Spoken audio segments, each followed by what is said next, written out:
Hello students, welcome. हम पढ़ रहे हैं मिनरल न्यूट्रिशन और मिनरल न्यूट्रिशन के अंदर जो है हम डिफरेंट प्लांट हार्मोन्स देखेंगे आज के प्लांट हार्मोन्स क्या होते हैं, ठीक है। और उसके अलावा जिनको ग्रोथ रेगुलेटर्स भी कहते हैं, और इसके अलावा और देखेंगे कि फोटोपीरियोडिज्म, वर्नलाइजेशन क्या होगा और ग्रोथ क्या चीज है, ठीक है।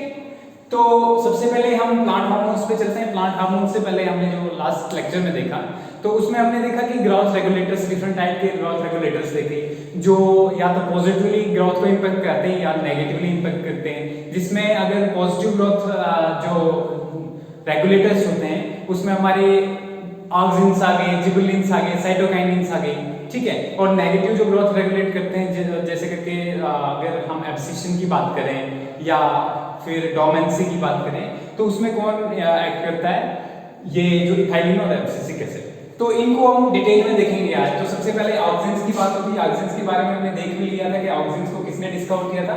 ऑक्सिन्स को जो है एफडब्ल्यू वेंट ने डिस्कवर किया था, एफडब्ल्यू वेंट ने। और उसने डिस्कवर से उसकी डिस्कवरी से पहले जो है एक एक्सपेरिमेंट किया था चार्ल्स डार्विन और उसके सन फ्रांसिस डार्विन ने। उसने क्या देखा, उसने देखा कि कैनरी ग्रास का जो कोलेप्टाइल थे वो जो है एक तरफ बेंड हो रहे थे, यूनिडायरेक्शनल लाइट की तरफ बेंड हो रहे थे। तो उसके पीछे क्या रीजन है, जब उन्होंने एसर्टेन किया तो बाद में एफडब्ल्यू वेंट ने जो है वो बताया कि इसके पीछे जो है ऑक्सिन्स रिस्पॉन्सिबल होते हैं। और ये ऑक्सिन्स क्या होते हैं, ये होते हैं इंडोल कंपाउंड्स होते हैं। क्या होते हैं? इंडोल कंपाउंड्स, ठीक है। इंडोल कंपाउंड्स होते हैं जैसे करके इंडोल 3 एसिटिक एसिड, IA लिखते हैं इसको, ठीक है, I3A, ठीक है। इंडोल ब्यूटाइरिक एसिड आ गया। तो ये जो है क्या है, इंडोल कंपाउंड्स हैं, इंडोल के बने हुए। इंडोल स्ट्रक्चर की अगर हम बात करें तो इंडोल की स्ट्रक्चर इस टाइप की होती है। एसिटिक एसिड में CH3COOH जो अगर होगा तो ये बन गया हमारे पास, ये जो है ऑक्सिन या फर्स्ट जो ऑक्सिन जो है जिसको इंडोल 3 एसिटिक एसिड कहते हैं वो हो गया, ठीक है। इसके बाद नेक्स्ट जो इंडोल ब्यूटाइरिक एसिड वगैरह जो डिफरेंट हार्मोन्स है हमारे पास अवेलेबल, ओके। तो ये आ गया हमारे पास ऑक्सिन्स का। फंक्शंस की बात करें, ऑक्सिन्स के फंक्शन को फिर से एक बार रिपीट करके देख लेते हैं। तो ऑक्सिन्स के फंक्शन में सबसे पहले जो है एपिकल डोमिनेंस जो है, एपिकल डोमिनेंस क्या होता है, आपने देखा होगा कि बहुत सारे प्लांट्स में जो है जैसे करके हमारे पास देवदार का पेड़ होता है तो उसमें जो सेंटर वाली जो टिप होती है, मेन एक्सिस जो होता है वो ज्यादा बढ़ता है साइड वाली लेटरल ब्रांचेस से, ठीक है। एपिकल बर्ड जो होती है वो ज्यादा बढ़ती है। तो एपिकल बर्ड जो होती है वो साइड वाली बर्ड्स को ग्रो नहीं करने देती, वो किसकी वजह से होता है? ऑक्सिन्स की वजह से। एक ही हो गया। दूसरा ट्रोपिज्म प्लांट्स शो करते हैं। ट्रोपिज्म क्या होता है? ट्रोपिज्म होता है किसी स्टिमुलस की तरफ मूव करना। तो ट्रोपिज्म डिफरेंट टाइप के हो सकते हैं। फोटोट्रोपिक आपने देख 10th में पढ़ चुके हो आप। फोटोट्रोपिक, थिग्मोट्रोपिक हो गया, ठीक है, थिग्मोट्रोपिक हो गया हमारे पास। इसके बाद जियोट्रोपिक आ गया, ठीक है, जियोट्रोपिक। तो ये सारी चीजें जो है ये ट्रॉपिक मूवमेंट्स हो गई। इसके लिए कौन रेस्पॉन्सिबल होता है? ऑक्सिन्स जो है रेस्पॉन्सिबल होते हैं ट्रॉपिक मूवमेंट, मोस्टली फोटोट्रॉपिक के लिए। ये हो गया। इसके अलावा ऑक्सिन्स की अगर हम बात करें तो कटिंग्स जो होती हैं, कटिंग्स जो है जैसे कि कटिंग्स हम लगाते हैं तो कटिंग्स में जो है रूट की इंडक्शन करता है, रूट इंट्रोड्यूस होते हैं ऑक्सिन की वजह से, उसको जो स्टिमुलेट करता है रूट फॉर्मेशन को, ठीक है। लेकिन अगर हम दूसरे केस में देखेंगे तो रूट को जो है रूट इलॉन्गेशन को इनहिबिट करता है ऑक्सिन, ठीक है। आप बोलोगे एक जगह तो फॉर्मेशन, यहाँ पर फॉर्मेशन मतलब इनिशिएशन जो है रूट का, शुरुआत जो रूट बनने की शुरुआत है उसमें हेल्प करता है, जबकि लंबा होने में ऑक्सिन का कोई रोल नहीं है रूट के, ठीक है। तो रूट इलॉन्गेशन में एक एक्सपेरिमेंट के थ्रू भी किया गया था कि एक बार जो क्या किया गया कि एक जो है 2 सेंटीमीटर तक के जो प्लांट्स जो थे उनको न्यूट्रिएंट मीडियम से निकाला गया और ऑक्सिन्स उनको दिया गया अलग से एक न्यूट्रिएंट मीडियम में। तो देखा गया कि ऑक्सिन की प्रेजेंस में उनकी ग्रोथ कम हुई जबकि नॉर्मल उसमें जो है केस में ज्यादा हुआ। तो ये सारे फंक्शन किसके? ऑक्सिन्स के। ऑक्सिन्स के बाद नेक्स्ट हमारे पास जो है बचते हैं जिबरलिन्स। और जिबरलिन्स की अगर हम बात करें तो जिबरलिन्स की सबसे पहले जो है डिस्कवरी की बात करते हैं। तो डिस्कवरी जो है, डिस्कवरी जिबरलिन की हुई थी एक डिजीज की वजह से जिसका नाम है बकाने डिजीज, ठीक है, या फुलिश सीडलिंग डिजीज भी कहते हैं इसको। क्या कहते हैं? फुलिश सीडलिंग डिजीज, ठीक है। ये कहाँ हुई? जापान में। जापान में किसने किया? कुरोसावा, ठीक है। ये कुरोसावा एक साइंटिस्ट था, ये सॉरी फार्मर था, उसको डिस्कवर हुआ कि उसने क्या देखा कि कुछ जो है ये जो बकाने डिजीज वाले जो भी राइस थे उनकी जो लेंथ थी वो ज्यादा, ठीक है। तो उसके पीछे जो है बाद में इसको जो है एक्सट्रैक्ट किया गया, हमें पता चला कि ये क्या होता है, हमारे पास इनको जिबरलिन्स कहा जाता है। क्या कहा जाता है? जिबरलिन्स। और ये नेचुरली अगर कंपाउंड्स की बात करें केमिकली तो ये जिबरलिक एसिड्स होते हैं। क्या होते हैं? जिबरलिक एसिड्स होते हैं, ठीक है, जिबरलिक एसिड्स होते हैं। इसके अलावा अब ये जो रीजन होता है, ठीक है, ये जिबरेलिक एसिड कौन प्रोड्यूस करता है इस डिजीज के केस में? ये एक हमारे पास जो फंगस था, कौन था?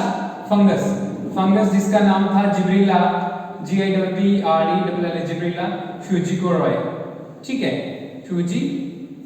जिब्रेला FUGIKUROY, ठीक है। तो ये हमारे पास आ गया जिब्रेला फ्यूजिकोरॉय। अब इसके बाद देखते हैं हम कि इसके फंक्शंस क्या होते हैं। जिबरेलिन्स के फंक्शन की अगर हम बात करें तो जिबरेलिन्स मोस्टली जो है इंटरनोडल इलॉन्गेशन के लिए यूज होते हैं। इंटरनोडल इलॉन्गेशन, ठीक है। इंटरनोडल इलॉन्गेशन क्या हुआ? इंटरनोडल इलॉन्गेशन हुआ जो नोड्स के बीच वाला स्पेस होता है, आप पढ़ चुके हो एनाटॉमी के दौरान, तो वो उसको जो है लंबा करते हैं। कौन करता है लंबा? ये जिबरेलिन्स जो है इसको लंबा करते हैं, ठीक है। क्लियर हो गया, एक चीज होगी। और दूसरा, अगर हम इसको एग्रीकल्चर में यूज करें तो किसके लिए यूज किया जाता है? एप्पल के ऊपर इसको स्प्रे किया जाता है, जिससे क्या होता है कि एप्पल की शेप अगर नॉर्मली ऐसे राउंड होगी तो इलॉन्गेटेड होगी, तो इसकी शेप जो है इंप्रूव हो जाती है। एक चीज होगी। दूसरा, हम इसको यूज कर सकते हैं किसमें? इसको यूज कर सकते हैं हम कैन में, ठीक है। शुगर जो हमारे पास है, ठीक है, कैन शुगर कैन गन्ने में यूज करते हैं। गन्ने में यूज करने से क्या होगा कि उसकी जो इंटरनोड्स होंगी गन्ने की, वो इलॉन्गेट होंगी और ज्यादा से ज्यादा हमारे पास क्या बनेगा? ज्यादा से ज्यादा शुगर प्रोड्यूस होगा हमारे पास, ठीक है। तो किसमें हेल्प करेगा? इसकी इलॉन्गेशन में। अब इसके अलावा अगर कोई फंक्शन की बात करें हम, तो फंक्शन में इसके अलावा ग्रेप वाइन जो होती है हमारी, ग्रेप वाइन पे स्प्रे किया जाता है और ग्रेप वाइन की लेंथ लंबी हो जाती है और उससे ज्यादा से ज्यादा ग्रेप्स जो है वो क्या होती है? प्रोड्यूस होती है, ठीक है, जिबरेलिन से। और शुगर की बात करें तो 20 टन्स पर एकड़ का इंक्रीज हो सकता है शुगर कैन पे अगर जब हम स्प्रे करते हैं तो। ये जिबरेलिन्स का मेन फंक्शन है।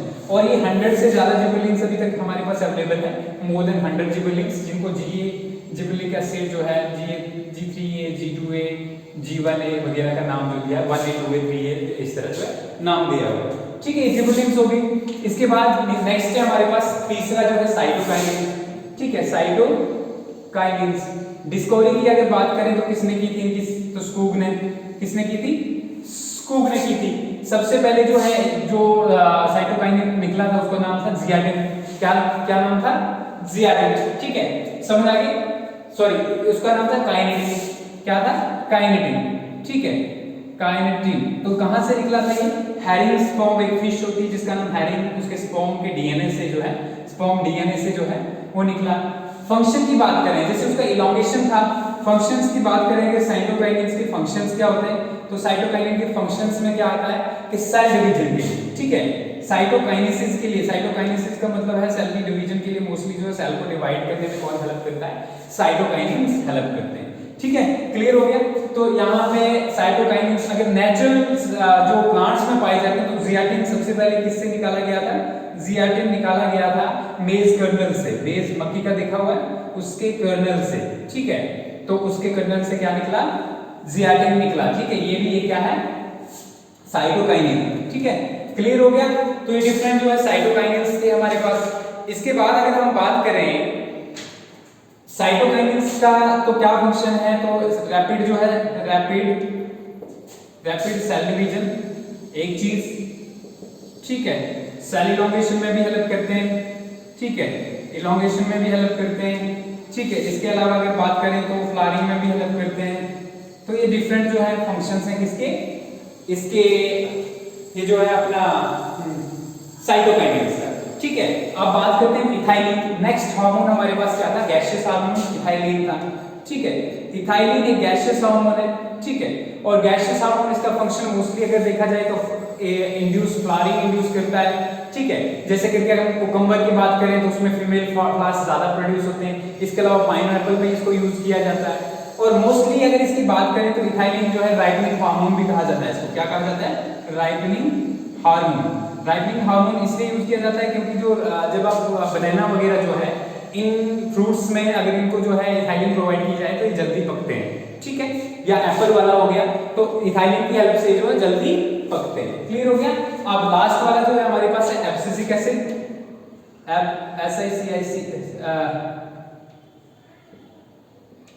एब्सिसिक एसिड जो है, एब्सिसिक एसिड जो है हार्मोन है, एक इसमें हेल्प करता है जो जब मैच्योर हो जाते हैं पत्ते और गिरते हैं लास्ट पे, तो किसकी वजह से होती है, इसकी वजह से। तो ये एब्सिजन हो गया एक, ठीक है। दूसरा जो है स्टोमेटल क्लोजर में हेल्प करता है, जब क्या होता है पानी की कमी होती है, स्कार्सिटी में जो है क्या करता है, स्टोमेटल क्लोजर में हेल्प करता है, ठीक है, हो गया ये।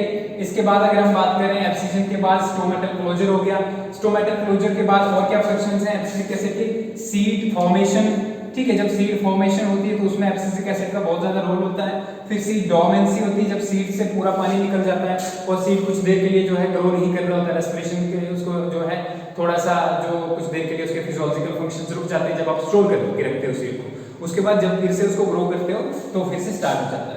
तो ये सारे फंक्शन किसके हैं, एब्सिसिक, और कजिन्स ने जो है इसको डिस्कवर किया था, ठीक है, समझ आ गया। अब डेरिवेटिव्स की बात करें तो जैसे करके हम बात करते हैं एब्सिसिक एसिड की, ठीक है, तो एब्सिसिक एसिड जो है अपना, तो एब्सिसिक एसिड डेरिवेटिव्स की अगर हम बात करें, डिफरेंट डेरिवेटिव्स के कहां-कहां से जो है निकले हैं, तो डेरिवेटिव्स में टर्पीन से निकला है जिबरेलिक एसिड, ठीक है, गैसेस में इथाइलिन आता है हमारा, कैरोटीनाइड से एब्सिसिक एसिड निकला है, ठीक है, कहां से निकला है, कैरोटीनाइड से, कैरोटीनाइड से, ठीक है, कैरोटीनाइड से क्या निकला है, एब्सिसिक एसिड, इसका डेरिवेटिव क्लियर हो गया। तो ये हमारे हार्मोन्स थे और इनके क्या फंक्शन थे और इनकी डिस्कवरी कैसे हुई।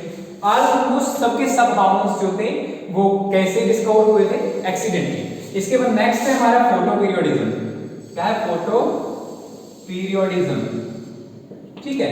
फोटोपीरियोडिज्म क्या होता है, फोटोपीरियोडिज्म होता है कि लाइट का इंपैक्ट बहुत सारे प्लांट्स के ऊपर, फ्लावरिंग जो होती है, flowering in plants is dependent upon many plants, सारे प्लांट्स की बात नहीं हो रही, कुछ प्लांट्स में क्या होता है कि flowering is dependent upon the exposure of light, ठीक है, the tenure of light for which the plant is exposed to the light, ठीक है, the tenure for which the plant is exposed to light, ये sorry light, तो कितनी देर के लिए plant जो है लाइट में एक्सपोज्ड है उसको क्या कहते हैं हम, फोटोपीरियोडिज्म। ये फोटोपीरियोडिज्म आ गया हमारे पास। अब फोटोपीरियोडिज्म में जो है दो टाइप के प्लांट्स को अगर आप देखोगे तो तीन टाइप्स के होते हैं, एक तो होते हैं short day plants, short day plants ऐसे प्लांट्स जिनको कम ही लाइट चाहिए होती है और उसमें वो जो है वो क्या करते हैं, वो फ्लावरिंग शो कर लेते हैं। कुछ प्लांट्स होते हैं जिनको क्रिटिकल पीरियड, जितनी लाइट नॉर्मल होती है डे की हाफ समझो, उसको कहते हैं क्रिटिकल पीरियड। तो क्रिटिकल पीरियड से कम जिनको चाहिए होती है उनको शॉर्ट डे प्लांट कहते हैं, और ऐसे प्लांट्स जिनको लाइट की रिक्वायरमेंट जो होती है क्रिटिकल पीरियड से ज्यादा होती है उनको क्या कहते हैं, हम लॉन्ग डे प्लांट कहते हैं, लॉन्ग डे प्लांट्स, ठीक है। और ऐसे प्लांट्स जिन पे इसका कोई असर नहीं, लाइट का कोई असर नहीं पड़ता, उनको क्या कहते हैं, डे न्यूट्रल प्लांट्स, ठीक है। तो फोटोपीरियोडिज्म, फोटो का मतलब लाइट और पीरियोडिज्म का मतलब कितने पीरियड के लिए चाहिए, कितने टाइम के लिए उनको चाहिए, तो उसके शॉर्ट डे प्लांट्स में लिख सकते हो, ठीक है। लॉन्ग डे प्लांट्स में जिनको क्रिटिकल पीरियड से, दो plants which require light more than the critical period, ठीक है, they are known as long day plants. और day neutral plants are those plants which do not require light. Clear हो गया। अब फोटोपीरियोडिज्म के बाद हम बात करते हैं लास्ट इस जो है वर्नलाइजेशन की, ठीक है, वर्नलाइजेशन। अब वर्नलाइजेशन क्या है, जैसे हमने अभी लाइट की बात करी, इसी तरह कुछ प्लांट्स होते हैं जिनको लो टेम्परेचर की जरूरत होती है, ठीक है। Some plants require low temperature in order to go into flowering, ठीक है। फ्लावरिंग होने के लिए जो है कुछ प्लांट्स को क्या चाहिए होता है, लो टेम्परेचर की जरूरत होती है, तो इस प्रोसेस को क्या कहते हैं, वर्नलाइजेशन कहते हैं, ठीक है। जैसे कि गेहूं जो हम यहाँ पे गेहूं हो गया, या फिर जो हम क्या कहते हैं बार्ली जो है, ठीक है, उसको जब भी बोते हैं तो सर्दियों में बर्फ पड़ जाती है और बर्फ में उनको मैच्योरेशन, ठीक है, ये किस लिए चाहिए होता है कि प्रॉपर जो है फ्लावरिंग से पहले उनको प्रॉपर मैच्योरेशन, और ऐसा नहीं होगा तो उनमें फ्लावरिंग नहीं होती, ठीक है। क्लियर हो गया। तो ये सारा प्रोसेस हो गया वर्नलाइजेशन के अंदर। अब वर्नलाइजेशन के बाद है ग्राउथ। ग्राउथ हम नॉर्मली जानते हो कि इंक्रीज जो होता है, किसमें इंक्रीज, चाहे वो इंक्रीज जो है इंक्रीज इन साइज, ठीक है, or increase in number, size में इंक्रीज या नंबर में इंक्रीज, इसको क्या कहते हैं हम, ग्राउथ कहते हैं। क्या कहते हैं, ग्राउथ कहते हैं। अब ग्राउथ जो है प्लांट्स के अंदर एक क्या है, प्लांट्स शो इंडेफिनिट ग्राउथ, ठीक है, इंडेफिनिट ग्राउथ। और रीजन जो है प्लांट्स में ग्राउथ भी दो टाइप की होती है। साइज कैसे इंक्रीज होता है, प्रोटोप्लाज्म में जो है प्रोटोप्लाज्म जो है इंक्रीज होता है प्लांट सेल्स का, उसकी वजह से इंक्रीज होता है। और नंबर कैसे इंक्रीज होता है प्लांट्स का? नंबर होता है सेल डिवीजन से। जितने सेल डिवाइड होंगे उतने ज्यादा सेल्स प्रोड्यूस होंगे और उससे क्या होगा? नंबर भी इंक्रीज होगा। अब इंडेफिनिट ग्रोथ क्या होता है? इंडेफिनिट ग्रोथ तो कभी नहीं रुकती है। इनडिटरमिनेट ग्रोथ भी कहेंगे इसको, डिटरमिनेट ग्रोथ। ठीक है, ये प्लांट्स की ग्रोथ के कैरेक्टरिस्टिक्स शो हो रहे हैं। ठीक है, एक चीज नंबर 2 जो है मेजरेबल है। ठीक है, मेजरेबल कैसे है? सबसे पहले इंडिटरमिनेट ग्रोथ में क्या बताएंगे कि प्लांट्स में ग्रोथ कैसे होती है। तो प्लांट में ग्रोथ होती है मोस्टली मेरिस्टेमेटिक टिश्यूज से, मेरिस्टेमेटिक टिश्यूज से। ठीक है, मेरिस्टेमेटिक टिश्यूज क्या करते हैं? डिवाइड करते रहते हैं और बहुत सारे सेल प्रोड्यूस, मतलब ये सेल डिवीजन। तो उसके अलावा उसके बाद जो सेल्स जो है वो मैच्योर होते हैं। ठीक है, तो मैच्योर होने के बाद जो है जो वो सेल जो है डिफरेंट टाइप के बनते हैं। तो इसमें क्या क्या मैच्योरिटी, अगर हम बात करें कि ग्रोथ में जो मेरिस्टेमेटिक टिश्यूज होते हैं वो कहाँ होते हैं, तो एपिकल मेरिस्टम आ गया, इंटरकैलरी मेरिस्टम आ गया, लेटरल मेरिस्टम हो गया। इसके अलावा अगर कैम्बियम की बात करें तो हमारे पास कैम्बियम होता है, सेकेंडरी जाइलम और सेकेंडरी ग्रोथ जब भी होती है तो उसमें जो है कैम्बियम इन्वॉल्व होता है। ठीक है, तो ये सारा जो है इंडेफिनिट ग्रोथ किसकी वजह से होती है? दूसरा मेजरेबल मींस हम इसको नाप सकते हैं। कैसे नाप सकते हैं? जनरली जो है अगर देखा जाए तो साइज जो भी प्रोटोप्लाज्म का बढ़ता घटता रहता है। ठीक है, पानी की कंसंट्रेशन पे भी। तो हम अगर ग्रोथ को कैसे डिफाइन करेंगे कि साइज में इंक्रीज होना, तो थोड़ा सा इसमें कंफ्यूजन रहेगा। इसलिए हम ग्रोथ को जनरली क्या कह सकते हैं? Irreversible increase in size. ठीक है, साइज में इरिवर्सिबल इंक्रीज होना, इसको क्या कहेंगे हम? ग्रोथ कहेंगे। ठीक है, ये हो गया। अब मेजरेबल में देखते हैं कैसे नापते हैं, किस किस में। एक होता है हमारे पास जो है ड्राई वेट होता है। ठीक है, ड्राई वेट प्लांट्स या जितने भी सारे जो है हमारे पास वेजिटेशन है उसका ड्राई वेट कितना है, एक वो चीज हो गया। ठीक है, उसके अलावा जो है हमारे पास जो है क्या होता है, ड्राई वेट के अलावा वॉल्यूम हो सकता है। ठीक है, कितना वॉल्यूम बढ़ा, कितनी लेंथ बढ़ी, इससे मेजर कर सकते हैं हम ग्रोथ को। ठीक है, लेंथ कितनी बढ़ी, जब भी प्लांट्स बढ़ता है तो कैसे हमें पता लगता है? उसकी लेंथ के बढ़ने से, उसके साइज के बढ़ने से। ठीक है, तो वॉल्यूम बढ़ना, लेंथ बढ़ना, ठीक है, ड्राई वेट बढ़ना। ठीक है, तो ये जो है ये किसमें आता है? सारा ग्रोथ जो है मेजरेबल है इसके उसमें। ठीक है, उसके बाद जो है देखते हैं कि जो ग्रोथ है और क्या क्या होता है ग्रोथ के अंदर। ग्रोथ के अंदर जो है फेजेस होते हैं कुछ। ठीक है, डिफरेंट फेजेस। अब फेजेस ऑफ ग्रोथ देख लेते हैं क्या होते हैं। फेजेस ऑफ ग्रोथ की अगर हम बात करें, फेजेस ऑफ ग्रोथ, ठीक है, तो ग्रोथ में डिफरेंट फेजेस हैं। क्या क्या फेजेस हैं ग्रोथ में? पहला फेज है मेरिस्टेमेटिक। ठीक है, मेरिस्टेमेटिक जिसमें डिवाइड होते हैं सेल्स, सिंपली डिवाइड होते हैं मेरिस्टम से। दूसरा फेज है हमारे पास इलोंगेशन। इलोंगेशन में क्या होता है कि सेल्स जो हैं वो बड़े होते हैं। और तीसरा फेज है मैच्योरेशन या डिफरेंशिएशन भी कहते हैं, मैच्योरेशन या डिफरेंशिएशन। ये तीन फेजेस होते हैं ग्रोथ के। देखिए होता क्या है मैं बताता हूं। मैं मेरिस्टेमेटिक फेज में सिंपली सेल और मेरिस्टेमेटिक सेल जो है डिवाइड होते हैं और इस तरीके से ग्रोथ होती रहती है। ठीक है, मतलब जब सेल्स बढ़ेंगे तो तब भी ग्रोथ होगी। दूसरा इलोंगेशन, जो सेल मेरिस्टेमेटिक अभी जब भी डिवाइड हुए उसके बाद वो लंबे होते हैं। ठीक है, उनका जो है प्रोटोप्लाज्म में जो है नए नए सब्सटेंसेस प्रोड्यूस करते हैं, फिजियोलॉजी होती है। इसके अलावा माइक्रोफाइब्रिल जो एक्सटेंड होती हैं, उसकी वजह से क्या होता है कि ग्रो कर जाते हैं। और इसके बाद मैच्योरेशन है, डिफरेंशिएशन है। अब ये सेल जो इलोंगेट हो गए उसके बाद आपने देखा होगा डिफरेंट टाइप के सेल्स पाए जाते हैं प्लांट्स में। ठीक है, कुछ हमारे पास एपिडर्मल सेल्स होंगे, कुछ वेस्कुलर सेल्स होंगे, कुछ दूसरी टाइप के सेल्स भी होंगे। ठीक है, कुछ पैरेन्काइमल जैसे अगर हम मेसोफिल सेल्स लीव्स में बात करें तो मेसोफिल सेल्स होंगे। तो ये मैच्योरेशन और डिफरेंशिएशन के टाइम पे जो है ये सारा होता है। ठीक है, जिसको हम आगे और भी पढ़ेंगे डिफरेंशिएशन, डिफरेंशिएशन और रेडिफरेंशिएशन के अंदर। तो ये हो गया, ये क्या आ गया फेजेस ऑफ ग्रोथ। अब हम बात करते हैं फेजेस ऑफ ग्रोथ के बाद नेक्स्ट जो है ग्रोथ रेट्स की। किसकी बात करते हैं? ग्रोथ रेट्स की बात करते हैं। तो ग्रोथ रेट्स जो हैं, ग्रोथ रेट्स, ठीक है, तो ग्रोथ जो है अगर शो किया जाए नॉर्मल एनवायरनमेंट में देखा जाए तो ग्रोथ रेट जो है जब उसको रिप्रेजेंट करेंगे हम ग्राफिकली रिप्रेजेंट करेंगे तो या ज्योमेट्रिकली रिप्रेजेंट करेंगे तो सिग्मोइड ग्राफ शो करती है। ठीक है, जिसमें पहले लैग फेस आता है, फिर लॉग फेस आता है। ठीक है, फिर जो है डिक्लिनेशन फेस आता है। ठीक है, और फिर जो है स्टेबिलिटी वाला फेस आता है। ठीक है, पहले शुरू में धीमी ग्रोथ होती है, फिर तेजी हो जाती है, ग्रोथ में बढ़ जाती है एकदम से, और फिर धीरे धीरे से कम होती है और फिर स्टेबल ग्रोथ रहती है। ठीक है, तो ये सारा जो है ग्रोथ रेट्स आता है इसमें। ठीक है, ग्रोथ रेट में अगर ग्रोथ रेट को हम बात करें मैथमेटिकली एक्सप्रेस करने की बात करें तो LT = F0 + RT, LT = F0 + RT। ठीक है, ये क्या है, मैथमेटिकल रिप्रेजेंटेशन ऑफ ग्राउथ कैसे होती है, मैथमेटिकली उसको रिप्रेजेंट करना। ये एलटी है ग्राउथ या increase in length after time T, T time के बाद जो है कितना इंक्रीज हुआ, increase in length after time T, after time T एक हो गया, ठीक है। ये हमारे पास जो है L0 है, ये है length at initial phase, initial time, ठीक है।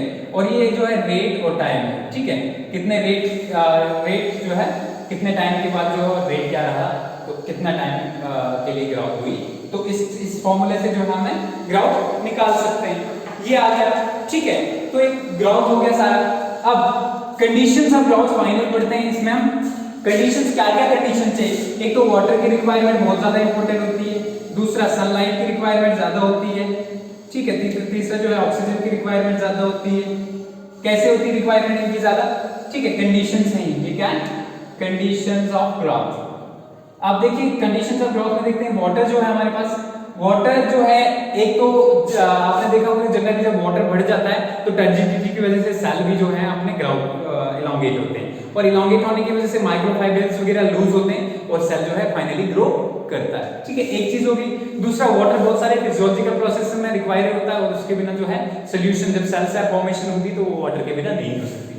दूसरा हमारे पास सनलाइट, जब फोटोसिंथेसिस होगा ऑर्गेनिक कंपाउंड सिंथेसिस होंगे, ऑर्गेनिक कंपाउंड सिंथेसिस होंगे तभी तो ग्रोथ होगी। तीसरा है ऑक्सीजन, ऑक्सीजन रेस्पिरेशन के लिए बहुत ज्यादा इंपॉर्टेंट है, जब तक रेस्पिरेशन नहीं होगा तो हमारे पास एनर्जी प्रोड्यूस नहीं होगी, एनर्जी प्रोड्यूस नहीं होगी तो ग्रोथ भी अल्टीमेटली नहीं होगी। तो ये सारे जो है हमारे पास क्या थे, डिफरेंट ग्रोथ के फेजेस थे, ठीक है, क्लियर हो गया। ग्रोथ के जो है हमारे डिफरेंट फेजेस जो है ये आ गए, ओके। तो अब हमारे पास कुछ ही फ्यू टॉपिक्स बचते हैं, एक दो लेक्चर, उसको हम नेक्स्ट में देख लेंगे, ओके।